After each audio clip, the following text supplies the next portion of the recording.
Following Jose, we will have Ben Davis. Just a reminder. He didn't have it. No. He did something else.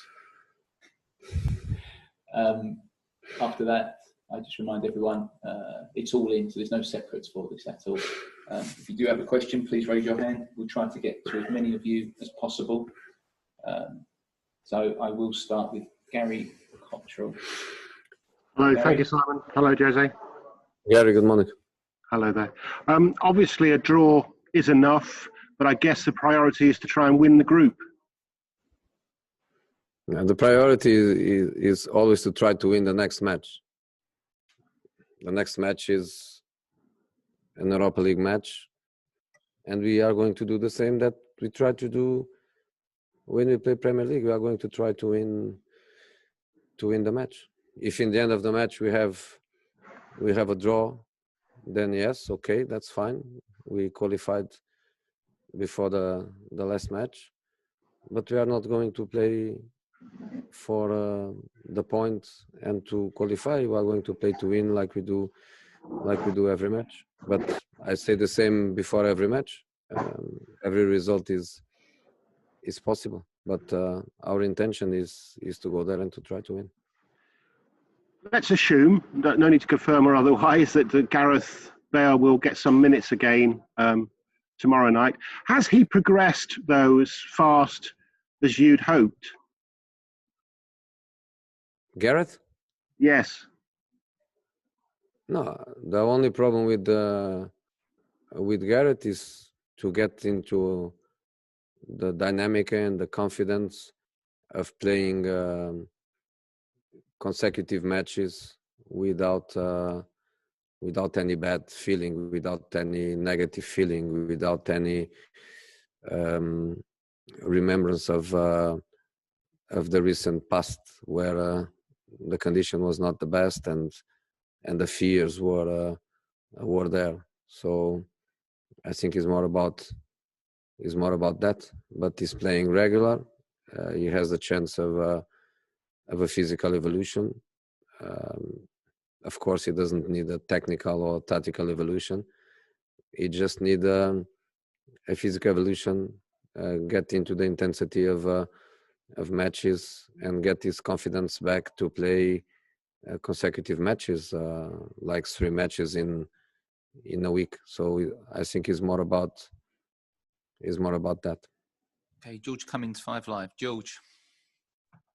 Jose, hello. A lot's been made of what happened to Raul Jimenez at the weekend, and Mikel Arteta has called for concussion substitutions. I was just wondering, what's your take on that? Is that something you're in favour of? I am in favour. I am in favour because, first of all, the power to the doctor that is on the pitch. You must have on your as a coach, you must have on your side, on your bench, you must have a doctor that you fully trust, and then everything becomes easier because then the doctor's word is the word. The doctor's decision is the decision, and that makes everything easier. Of course, a substitution for a concussion would probably make decisions for coaches easier, but honestly, for me, the crucial point is to have a doctor that you fully trust. I remember many years ago, you was managing Chelsea, and Petr Cech had that really bad injury at Reading. Has enough been done? Has there been enough progress in the last 15 years for you?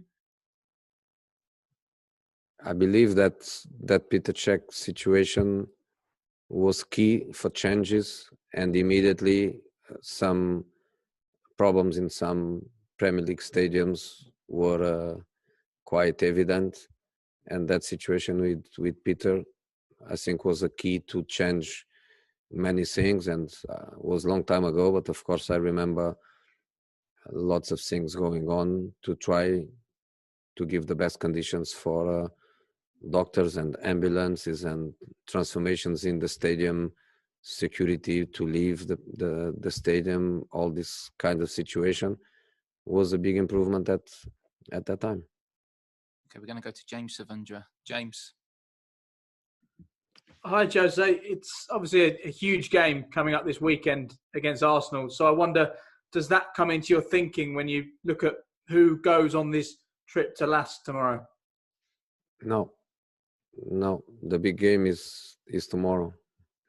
When we make changes in relation to the Europa League matches, we make these changes based on sometimes problems that we have, and when we do that, we trust the people that plays. We don't weaken the team because the Premier League match is more important than the previous one. We had Chelsea last week, and before Chelsea we had Ludogorets, and we were not thinking about Chelsea. We made the changes that we thought we had to make and to give some players some chance that they deserve. So in this moment, Arsenal is not in our mind. And if I can ask you about the FA Cup draw, next month you take on Marine, 8th tier of English football. How excited are you about that? A team like Tottenham going to play a side in the 8th tier of English football? I am excited. I learned to love the FA Cup even as a kid. When I come to England, I learn a lot about it too, and I experienced great things in that competition. I think is a beautiful thing for everyone, and I look forward to it. Honestly, I look forward to it. I hope that there are good conditions in the stadium in terms of safety, all these things related to protocols. I would love to play in that small stadium. That for sure means a lot for the home fans and for the players, for the coach, for everybody. And the best way to respect them is to take the team, the players that they want to play against, and we are going to respect them, and we are going to respect the competition. Paul Jiggins from The Sun. Paul, if you can unmute. There we go. Hi, Jose.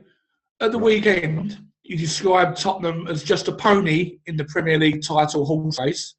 How would you describe Spurs in the race for the Europa League?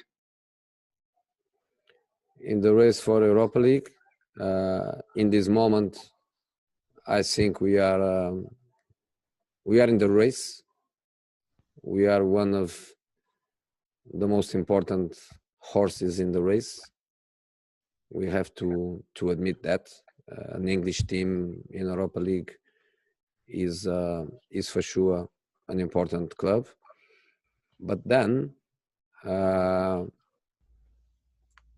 some important clubs are going to the competition later, which is something that I never agreed, but is the way it is.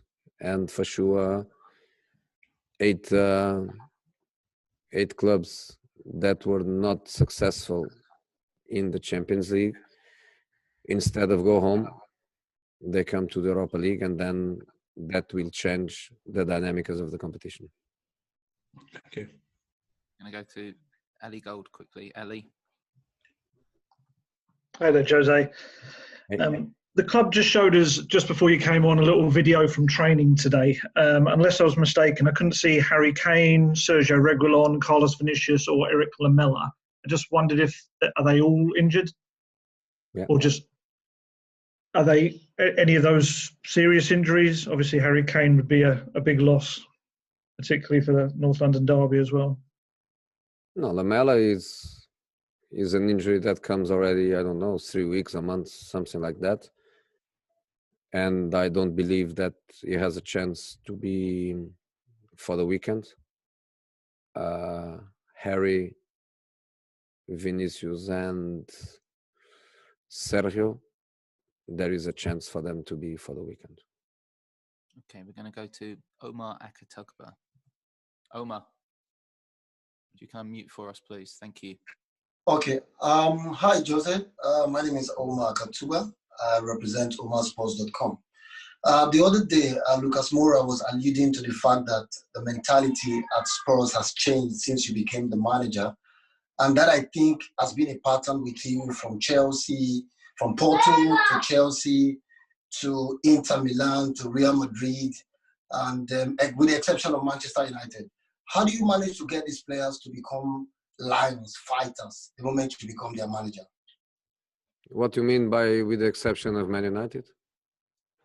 I mean, it was a bit different at United, perhaps because of the kind of results that we saw. I mean, I feel that the players weren't as the other players you managed at this other club that I mentioned. To win the Europa League was not easy. To finish second in the league was not also easy. To win the Carabao Cup was not also easy. And to win the Community Shields against the champion Leicester was not also easy. And you don't do difficult things without some empathy and some good work. So that's just my feeling. With all the respect, I don't feel your question reflects the way I think, the way I feel. Okay, we're going to go to Matt Law. Matt. Hi, Jose. Hey, Matt. I know you don't always appreciate sort of being asked about players who haven't been playing, but I wanted to ask you about Dele Alli because he has been playing in the Europa League. Is it realistic that the situation on his side can carry on? Because the Europa League is going to break soon, which would take away the regular football he has been getting, and obviously the January transfer window will be coming. He will obviously feel he needs to play more in the second half of the season from January. Would you understand that, and would you understand if he came to you and asked you to perhaps go on loan? I answer to your question in a few seconds. Let me just tell something that you all forgot, but I have to speak about it, which is the game tomorrow. Very difficult match for us. LASK is fighting for to have a chance of qualify in the last match. We beat them quite easily at home, but that game, because I know them quite well, that game doesn't reflect the difference between the two teams. I still consider LASK our strongest opponent in the group phase, and we have a very difficult game tomorrow. So just a reminder. Going to your specific question, one thing is me understanding the players. Another thing is the players' situation. You know, I don't make decisions about selling A, B, or C, or letting the EOF going on loan. I am responsible for the players that belong to my squad and are working with me, and the ones that are not playing enough time in their minds, in their ambitions. They are not playing enough time. They have only one thing to do, which is to use the time they play to show me that they are better than the ones that are having more minutes. There is no secret with that. How's Dele's? It seems that your relationship with Dele has remained positive from both sides. I don't have any problem with Dele. I don't have any problem with anyone of the players. It's not about that. I'm really happy that I don't have, let's say, personal issues with any one of my players. But of course, players are happier when they play. They are not happy when they don't play, and that I don't I don't blame the players. It's just the way it is. But again, there is only one way for them to improve their situation, which is to work hard every day, and is to use every minute they are on the pitch to try to improve their situation. But fundamentally, the concept that wins, the concept that is above everything, is the concept of the team is more important than any one of us. And a simple example is Ben Davies, that is coming here later. Against Chelsea, he had to play 5 minutes, and normally, or last season, he would be playing 90. In this game, he was on the bench. He played 5 minutes like if it was the last 5 minutes of his career. Why? Because the team is the most important thing. So these are the players that I want, the players that feel and behave like the team is the most important thing, and me personally, I'm not important. Okay, we've got time for 2 more. If I can ask that, there can be 1 question each. 2 at the top of my list are Jerry Cox and Matt Dunn. So we'll go to Jerry first. Jerry. Hi, Jose. You okay? Hey. Yeah. Toby Alderweireld looked like he was back in training. Is he fit, and has he got a chance for the weekend, do you think? Yeah, he has a chance. Not for tomorrow. It's not even an option. He's not ready for tomorrow, but he's in this process of recovering. He's doing very well, and there is a chance that he plays. But Joe played against Chelsea, and was not the first match. Was not an easy first match to play. And Davison will play tomorrow too. So we have our options. So if Toby cannot play, we will not cry like we didn't against Chelsea, and will be a chance for another one. Okay, we go to Matt Dunn. Last question, please. Hi, Jose. With Harry Kane's injury, you said he has a chance for the weekend. Is that a small chance or a big chance? And what exactly is the nature of his injury? I'm not going to tell you the nature of his injury. I think it's a good chance. I don't want to lie. I don't want to hide anything in relation to, is he going to play or no. I think he's going to play. That's my feeling, is that he's going to play. All right, guys. Thank you very much. Thank you.